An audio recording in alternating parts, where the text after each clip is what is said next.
बिस्मिल्लाहिर्रहमानिर्रहीम, अस्सलाम वालेकुम, welcome to my YouTube channel with the new vlog. I hope कि आप तमाम दोस्त खैर वाफियत से होंगे। तो व्यूअर्स, जैसा कि आपने टाइटल और थंबनेल पे तो पढ़ लिया होगा आज के टॉपिक के हवाले से, और अगर नहीं पढ़ा तो मैं आपको बताता हूँ।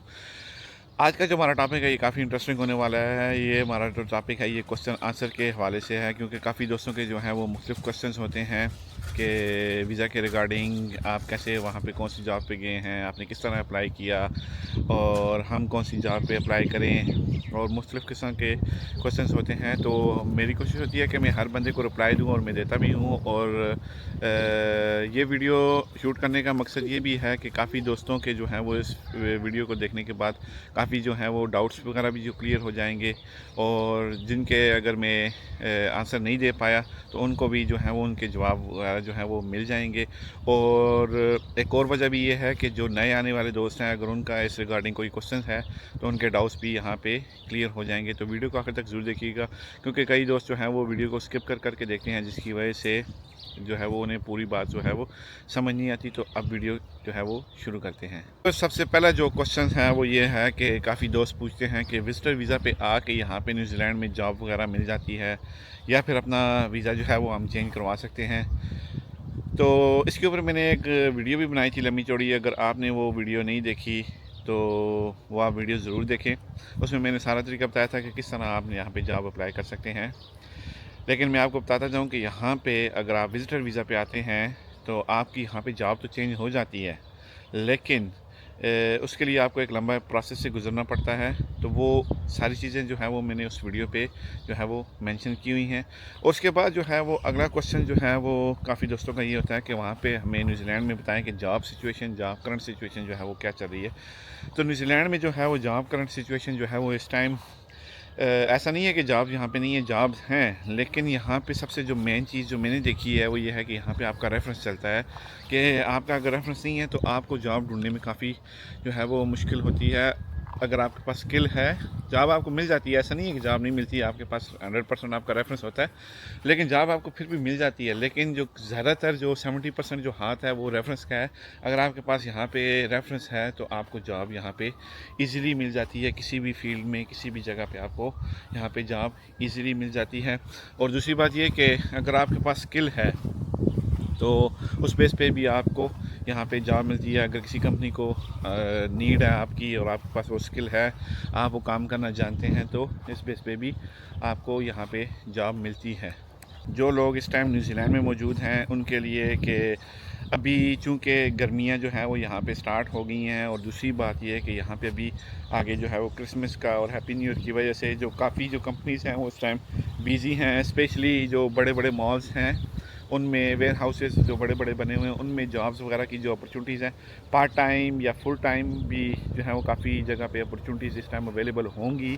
मोस्टली जो है यहाँ पे पार्ट टाइम अवेलेबल होंगी, क्योंकि ये जो अभी 1-2 महीने हैं इसमें काफ़ी ज़्यादा जो है वो इन्हें लेबर की ज़रूरत होती है। मैं ये नहीं कह रहा कि लेबर शॉर्टेज है, मैं ये कह रहा हूँ कि लेबर की ज़रूरत होती है, क्योंकि छोटे छोटे कामों के लिए। लेकिन ये पार्ट टाइम जो काफ़ी कंपनीज़ हैं वो बंदों को हायर करती हैं। वो दोस्त जो यहाँ पे न्यूजीलैंड में हैं, तो वो अगर स्टूडेंट वीज़ा पे हैं तो वो कोशिश करें कि इस तरह वहाँ पे छोटे छोटे मॉल्स वगैरह जो हैं यहाँ पे, या फिर कई ऐसी जो फूड रिलेटेड फैक्ट्रीज़ हैं वो हायर कर रही हैं बंदों को पार्ट टाइम पे, पिकर एंड पैकर की जॉब के लिए, या फिर वो मशीन ऑपरेटर के लिए।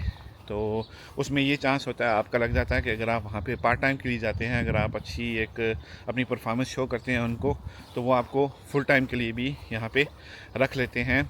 तो यहाँ पे अभी जो करंट सिचुएशन है वो मतलब उतनी मज़े की नहीं है, लेकिन अभी जो आगे आने वाला है 1-2 महीने के अंदर अंदर, तो काफ़ी जो हैं वो अपॉर्चुनिटीज़ जो हैं वो आने वाली हैं जॉब्स के हवाले से, पार्ट टाइम जॉब्स के हवाले से स्पेशली अगर बात की जाए तो उसके बाद जो अगली चीज़ है जी, एजेंसीज़ की अगर मैं बात करता जाऊँ, मैंने 1-2 वीडियोस देखी, बल्कि ज़्यादा देखी। तो काफ़ी ज़्यादा जो यूट्यूबर्स हैं वो मिसलीडिंग जो है वो इंफॉर्मेशन दे रहे हैं कि जी आप इस एजेंसी में अप्लाई करें, आपका वीज़ा यहाँ पे घर बैठे आपको दे देंगे, फ्री वीज़ा दे देंगे, और आपकी अकोमोडेशन फ्री, हर चीज़ फ्री, आपकी बीवी बच्चे आपके साथ जाएंगे, और ये हो जाएगा वो हो जाएगा। अपने से बढ़ा चढ़ा के बातें बता रहे हैं, जस्ट सिर्फ़ और सिर्फ अपने व्यूवरशिप के लिए। तो मैं उन दोस्तों को बताता जाऊं कि ऐसा कोई चक्कर भी नहीं है। एजेंसीज़ जो हैं वो बेसिकली क्या काम करती हैं, एजेंसीज़ आपको जॉब प्रोवाइड करती हैं और वो क्या करती हैं कि आपकी जो सैलरी है या आपकी जो पे आती है उसमें से वो कुछ परसेंटेज रखती हैं, कुछ महीनों के लिए, कुछ वीक्स के लिए। ये एजेंसी के ऊपर डिपेंड करता है कि वो मतलब आपको कुछ महीनों के लिए आपकी वो जो है वो जो आपकी पेमेंट है उसमें से डिडक्शन करती हैं, कुछ परसेंटेज रखते हैं या हफ्तों के लिए। ये सारी जो है वो कंपनी की सॉरी उस एजेंसी की बात होती है। दूसरी बात ये कि एजेंसीज जो है वो आपको वीज़ा कभी भी इशू नहीं करती। वीज़ा के चक्करों में जो एजेंसीज़ है वो कभी भी नहीं पड़ती। मोस्टली जो लोग यहाँ पे न्यूजीलैंड में रहते हैं उन्हें पता होगा, शायद अगर नहीं पता तो वो किसी भी एजेंसी के पास जाके वीज़ा के मतलब भी पूछ सकते हैं कि आप हमें वीज़ा प्रोवाइड करेंगे, तो वो क्लियरली कहते हैं कि वीज़ा के लिए हम आपकी हेल्प नहीं कर सकते।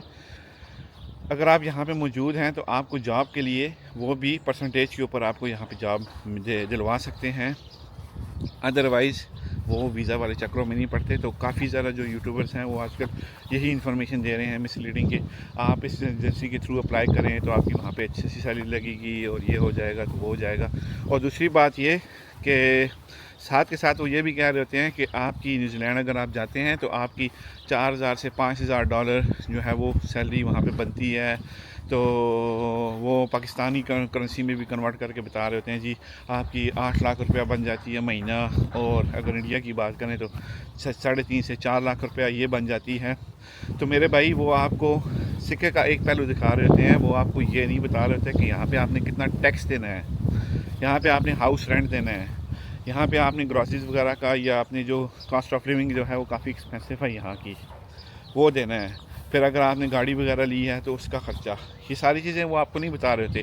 वो आपको सिक्के का एक पहलू बता रहे होते हैं कि आप वहाँ पे जाएंगे जी 4000 4500 या 5000 डॉलर आपकी तनख्वाह होगी, और जो है वो काफ़ी हरे बाग दिखाते हैं। तो काफ़ी ज़्यादा जो लोग हैं वो उसी वजह से, इसी तरह का एक सीन हुआ लास्ट वीक मेरे साथ। एक बंदे ने मुझसे नंबर मांगा तो मैंने उसे अपना नंबर दे दिया। उसने मुझे कॉल की और उसने मुझे कहा कि भाई मैं न्यूजीलैंड में मौजूद हूँ, मैं आया हूँ विजिटर वीज़ा पे, तो यहाँ पे मैंने अपना जो है वो विज़िट वीज़ा वर्क वीज़ा में चेंज करवाना है। तो मुझे बड़ी खुशी भी हुई कि यार चलो ये बंदा आया है विजिटर वीज़ा पे तो इसे जॉब मिल गई है, तो ये अपना वीज़ा चेंज करवा रहा है। तो मुझे उसने टिप्स वगैरह पूछी, तो मैंने उसे बताया। मैंने उससे जब पूछा कि आपके पास आपका जो एम्प्लॉयर है आपने उससे जॉब ऑफर लेटर लिया, तो उसने मुझे एक बड़ा मतलब कि हैरत अंगेज़ एक टाइप का जवाब दिया। उसने कहा भाई मेरे पास तो जॉब ऑफर लेटर नहीं है, ना ही मेरे पास इस तरह की कोई जॉब है, ना मैं किसी को मिला हूँ, मैं सिर्फ विजिटर वीज़ा पे आया हूँ और अभी मैं अपना जो है वो वर्क वीज़ा चेंज करवाना चाह रहा हूँ। तो मैंने उसे कहा कि आपके पास अगर जॉब नहीं है तो आप कैसे अपना जो है वो वीज़ा चेंज करवा सकते हैं। तो उसने कहा कि जी मैंने वीडियोस देखी हैं कई, तो वो कहते हैं जी आप यहाँ पे न्यूजीलैंड में जाएं विजिटर वीज़ा पे, वहाँ पे जाके आप इजीली अपना जो है वो वर्क परमिट ले सकते हैं आराम से। तो मैंने कहा भाई अगर आपके पास जॉब वगैरह नहीं है, जॉब ऑफ़र लेटर होगा तब आपको जॉब के लिए मिलेगा, मतलब कि आप जाके वो अपना जॉब ऑफ़र लेटर और अदर जो डॉक्यूमेंट्स हैं वो आप वहाँ पे सबमिट करवाएंगे इमिग्रेशन के अंदर, उसके बाद आपका वीज़ा इशू होगा, फिर आप जॉब के लिए एलिजिबल होते हैं। ऐसा चक्कर नहीं है कि आप यहाँ पे विजिटर वीज़ा पे आएँ और यहाँ पे आपको वर्क वीज़ा में कन्वर्ट हो जाए, ऐसा चक्कर नहीं है। तो वो मेरी बातें सुन के थोड़ा सा डिसहर्ट भी हुआ वो बंदा। तो मेरी उन दोस्तों से गुजारिश है कि ऐसी वीडियोस देख के तो आप ऐसा कोई स्टेप ना उठाएं कि जिसकी वजह से आपको यहाँ पे आके परेशानी हो, क्योंकि काफ़ी ज़्यादा जो दोस्त हैं वो यहाँ पे अगर विजिटर वीज़ा पे आते हैं तो वो काफ़ी ज़्यादा परेशान होते हैं। वो ये सोच रहे होते हैं कि यार यहाँ पे हमें कोई कैश की जॉब मिल जाए, तो कैश की जॉब मिलना बहुत मुश्किल है। और अगर किसी को मिले तो काइंडली मुझे भी बताइएगा, हफ्ता इतवार मैं भी फ्री होता हूँ तो मैं भी वहाँ पे आके कैश पे काम कर लूँगा। कैश की जॉब जो है वो नहीं मिलती यहाँ पे, बहुत कम और ना होने के बराबर है। कम तो ना कहें, ना होने के बराबर ही है यहाँ पे, कैश पे कोई जॉब नहीं मिलता। क्योंकि अगर ये कैश पे आपको जॉब देते हैं, क्योंकि इनका सारा सिस्टम जो है वो आईआरडी के साथ कनेक्टेड होता है, वहाँ पे आपको टैक्स वगैरह जो है वो पे करना पड़ता है, आपकी इनकम और आप सारी चीज़ें। तो उस वजह से अगर आप ये चीज़ें शो नहीं करते तो आईआरडी की तरफ से आपको एक भारी जुर्माना जो है वो उसका पेनल्टी आपको देनी पड़ सकती है। तो ये इस वजह से मोस्टली जो कंपनीज़ हैं वो आपको अकाउंट में ही पैसे देती हैं। तो अगर आप इस तरह की चीज़ें सोच के मतलब कि वहाँ पे विजिटर वीज़ा पे जाएंगे और हमारा वर्क वीज़ा चेंज हो जाएगा, तो ऐसी चीज़ें अगर आपके जहन में हैं तो खुदारा अपने जहन में से ये चीज़ें निकाल दें। तो कोशिश किया करें कि व्यूअर्स के अगर आप यहाँ पे आपको वर्क वीज़ा मिल जाए तो उस पर आ जाएं, और अगर आपको वर्क वीज़ा भी मिलता है तो अपने जहन में से ये चीज़ें बिल्कुल निकाल दीजिएगा। जैसा कि मैं अपनी बात करूँ अगर अपनी, तो जब मैं आया था तो मेरे जहन में ये था कि यार वहाँ पे जाएंगे, न्यूजीलैंड में जाएंगे, वहाँ पे हमारी भी इतनी सैलरी होगी। जैसा कि मैंने आपको बताया कि काफ़ी यूट्यूबर्स की वीडियोस में ऐसा होता है कि वो बता रहे हैं जी 4000 से 5000। तो मेरे जहन में भी ये था कि यार मेरी जो सैलरी आई है 25 समथिंग, उसे मल्टीप्लाई किया 8 घंटों के साथ, और उसके बाद फिर मैंने जब उसको वीक में और फिर उसके बाद मैंने जब उसे मंथ में कन्वर्ट किया तो वो एक अच्छी खासी जो है वो रकम बनी। और मेरे जहन में ये था कि चलो यार 7-8 लाख रुपया मेरा है जो सैलरी वहाँ पे, तो वो बन जाएगी। तो मेरा ये है कि अच्छा फ्यूचर हो जाएगा, मैं अपनी मतलब ये चीज़ ले लूँगा, ये कर लूँगा, वो कर लूँगा। तो जब मैं यहाँ पे आया तो यहाँ पे बिल्कुल सिनेरियो जो है वो बिल्कुल ही चेंज है। यहाँ पे मैं 30 दिन का जो है वो हिसाब करके आया था कि यार 30 दिन, और प्लस मेरे जहन में ये था कि यार कभी कभार जो है वो ओवर टाइम भी लग जाएगा, तो ओवर टाइम की जो पैसे हैं वो या मैं सेव कर लूँगा, तो या फिर यह है कि मैं सैलरी सेव करके, तो ओवर टाइम अगर लगा तो उसके जो है वो वहाँ पे मैं अपना जो एक्सपेंसेस वगैरह जो हैं वो थोड़े बहुत वो करूँगा। तो जब मैं यहाँ पे आया सबसे पहला झटका तो मुझे ये लगा कि यहाँ पे हफ्ता तो आज छुट्टी है और 5 दिन काम है टोटल, और वीक के अंदर 40 घंटे यहाँ पे काम है। और कई कंपनीज़ में जो है जिनके पास अगर काम नहीं है तो वो 30 घंटे भी यहाँ पे देती हैं। उसके बाद दूसरा धचका मुझे ये लगा कि यहाँ पे जो घर का रेंट है वो मैंने खुद देना है, ग्रॉसरीज़ का जो मेरा मतलब कि वीकली जो ख़र्चा है वो मैंने खुद, फूड का वो मैंने खुद देना है। जैसा कि मैं अभी आपको बताता जाऊँ कि जो मेरी वर्क प्लेस है, जिस जगह पे मैं रहता हूँ, वहाँ से 8 किलोमीटर दूर है। तो यहाँ से वहाँ पे जाना और आना ये मैं अपने पैसों से देता हूँ। डेली का जो पेट्रोल या वीक का जो पेट्रोल वगैरह जो होता है वो मैं अपने पैसों से देता हूँ। मुझे कंपनी कोई चीज़ भी नहीं देती।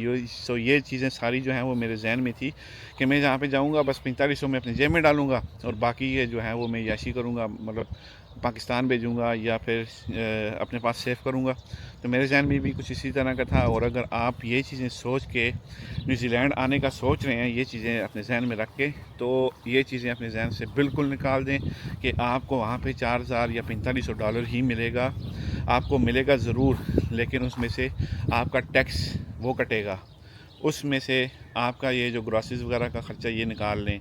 फिर यहाँ पे वीकली सिस्टम होता है, उसके बाद आपका हाउस का जो है वो रेंट निकाल लें। फिर अगर आपने यहाँ पे गाड़ी वगैरह है या यहाँ जैसा मैंने आपको बताया कि मैं दूर जाता हूँ, इसी तरह अगर आपकी अकोमोडेशन से आपकी जो वर्क प्लेस है वो दूर हुई तो आपने जाना होगा, वो आपका हेडेक है, वो आपने किस तरह जाना है वो कंपनी हेडेक नहीं लेती।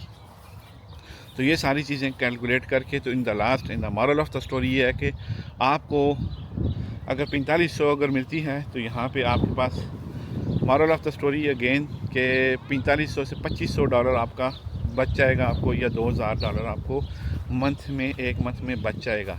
तो अगर आप ये चीज़ें सोच के आ रहे हैं कि यार 4500 डॉलर हमें मिलेगी और हम अपने जेब में डालेंगे, तो ऐसा कोई भी चक्कर नहीं है। और एक और क्वेश्चन जो मुझसे पूछा गया कि आपने जॉब वहाँ पे किस तरह अप्लाई की, तो मैंने एक बार नहीं लातादाद मरतबा जो है वो अप्लाई की। इसके ऊपर मैंने एक वीडियो भी बनाई है, अगर आपने वो नहीं देखी तो वीडियो भी देख लें। मैंने CQ पर और काफ़ी अदर वेबसाइट्स हैं, इंडीड हो गई और जेल हो गई, इसके ऊपर मैंने जो है वो काफ़ी जॉब्स अप्लाई की और काफ़ी दफ़ा जो है वो मुझे मतलब कि इसी तरह रिजेक्शन हुई, मोस्टली रिजेक्शन ही हुई। फिर एक दिन अल्लाह का करना ऐसा हुआ कि मुझे अल्हम्दुलिल्लाह यहाँ पे एक इंटरव्यू मेरा हुआ और उसमें मेरी सिलेक्शन हो गई, और अल्हम्दुलिल्लाह आज मैं न्यूजीलैंड में मौजूद हूँ। तो आप भी गिव अप ना करें, आप भी ये करें कि जो ट्राई अगेन, क्योंकि विजिटर वीज़ा पे आप यहाँ पे आएंगे, अपना पैसा भी ज़ाया करेंगे, तो यहाँ पे अपना टाइम भी ज़ाया करेंगे, और यहाँ पे इन द लास्ट आपको क्या होगा, यहाँ पे आपका जो है वो यहाँ पे डिसहर्ट ही होंगे आप। तो कोशिश करें कि आप वहाँ ही से न्यूजीलैंड अपनी कंट्री से ही, जिस कंट्री से भी आप आ रहे हैं, पाकिस्तान से आ रहे हैं या फिर आप इंडिया से आ रहे हैं, नेपाल से आ रही हैं, किसी भी कंट्री से आ रहे हैं, तो कोशिश करें कि यहाँ पे आप के पास जो है वो वर्क वीज़ा होना चाहिए। वर्क वीज़ा पे आएँ तो उसका ये होगा कि आपको यहाँ पे आके एटलीस्ट आपके पास जॉब होगी, कुछ अर्निंग्स वगैरह होंगी, थोड़ी ही सही लेकिन अर्निंग्स होंगी। अगर आप विजिटर वीज़ा पे आते हैं तो आपके पास जो है वो आप यहाँ पे काम नहीं कर सकते, आपके जेब में से ही जाएंगे। तो कोशिश करें कि वहाँ पे तो उसके बाद मेरी एक बहन ने मुझसे पूछा था क्वेश्चन कि मैं ब्यूटिशियन के कोर्स पे यहाँ पे आना चाहती हूँ। मैं ब्यूटिशियन हूँ और मुझे एक यहाँ पे किसी ने हायर किया है कि यहाँ पे मतलब किसी के पास मैं आ रही हूँ, तो मुझे आप बताएं कि क्या क्या डॉक्यूमेंट्स चाहिए। तो मेरी बहन अगर वो मुझे आप सुन रही हैं तो ये उनके लिए है कि अगर आप को यहाँ पे वो स्पॉन्सर कर रही हैं तो सारा काम ये ख़ुद करेंगी, आपको स्पॉन्सरशिप ये कर रही हैं अगर, तो ये आपका वीज़ा, आपकी जॉब ऑफर लेटर, ये सारा चीज़ें जो है ये आपको ये प्रोवाइड करेंगी। हर चीज़ वो डॉक्यूमेंटेशन जो इन्हें चाहिए होगी इमिग्रेशन न्यूजीलैंड की तरफ से इन्हें बताया जाएगा, तो वो ये डॉक्यूमेंटेशन आपसे मांगेंगी तो वो आपको प्रोवाइड करनी होगी।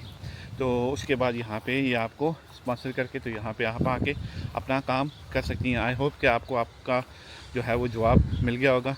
तो व्यूअर्स, अभी मैंने जाना है काम पे। इस टाइम तकरीबन 2 बज चुके हैं, तो मैंने जाना होता है तकरीबन काम पे 3:30 बजे मेरा जो है वो शिफ्ट स्टार्ट होती है रात के 1 बजे तक। तो सोचा कि जाने से पहले अपने व्यूअर्स के लिए एक वीडियो शूट करता जाऊं, क्योंकि काफ़ी ज़्यादा यूट्यूबर्स की वीडियोस मैं भी देखता हूं, ऐसा नहीं है कि मैं नहीं देखता।